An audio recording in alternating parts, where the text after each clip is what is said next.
Bakit mahilig sa alpha woman or independent woman ang narcissist? Alam nyo ba na maraming mga narcissist ang nakapangasawa ng mga independent women o ng alpha woman? Bakit? Bakit sila mahilig? Bakit nila tinatarget ang mga alpha woman? Bakit ito ay matindi ang kanilang attraction sa mga ganitong babae?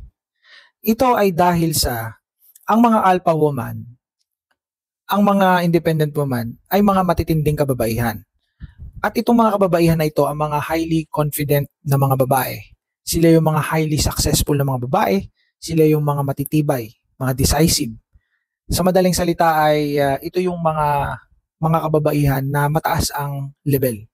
Kung baga ay masasabi natin na sila yung mga high value na mga woman. So itong mga babae na ito na tinutukoy ko ay mga trophy wife. Mga trophy yan sa mata ng mga narcissist na lalaki kaya gustong-gusto nilang mapangasawa o maging jowa itong mga kababaihan na ito. Bakit? Kasi, logic, kapag nakuha mo yan, napangasawa mo ang mga kababaihan na yan, nakapangasawa ka, let's say for example, nakapangasawa ka ng isang alpha woman, isang CEO ng kumpanya, o kaya ay sikat na politiko, o kaya ay sikat na influencer, naman na alpha woman. Di ba source of validation mo yun? When I say validation, papuri. Pupurihin ka ng mga kaibigan mo, ng kamag-anak mo, hahangaan ka ng mga tao. Bibilib sa'yo yung mga kabarkada mo. Wow pre, pare grabe ka. Ang lupit ng asawa mo. Paano mo yun napaibig? Mga ganon. Tapos gaganon-ganon yung narcissist. Kasi ano pare, alam mo naman, ganon-ganon. Diba? So, yabang yan eh. Source of validation, something like that. That's only an example. Even sa mga mayayaman, mga politiko, etc., etc., it can be a vital source of validation. Ang asawa na alpha woman. So, trophy wife talaga to. Okay? Trophy wife.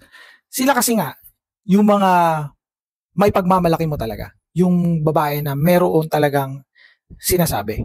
Alpha woman. An example of alpha woman or examples of alpha woman are ito yung mga CEO ng kumpanya, general manager ng bangko, mga ganun. May-ari ng malaking tindahan, madaming branches ng mga businesses, di ba? Ito yung mga leader ng mga org, mga leader ng mga movements, mga ganun. So, sa madaling salita talaga, angat talaga tong mga kababaihan na ito. Ito yung mga sinasabi na mga high value woman. At sila ay, since high value woman sila ay high value target ng mga narcissist. Ngayon, ito ang twist. Ito ang matinding twist dito. Di ba nga, nakapangasawa siya ng alpha woman. Ito talaga ang twist nito.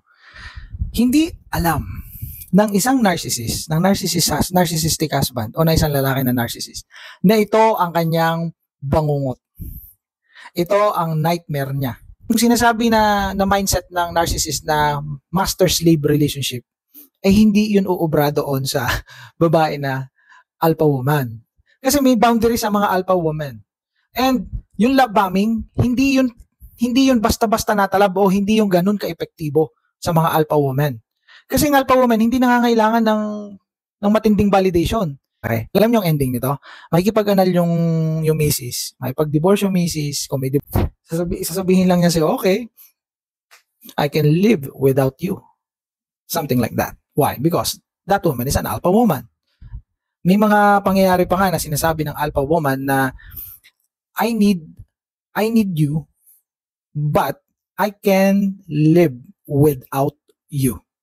See you in my next content. Bye for now.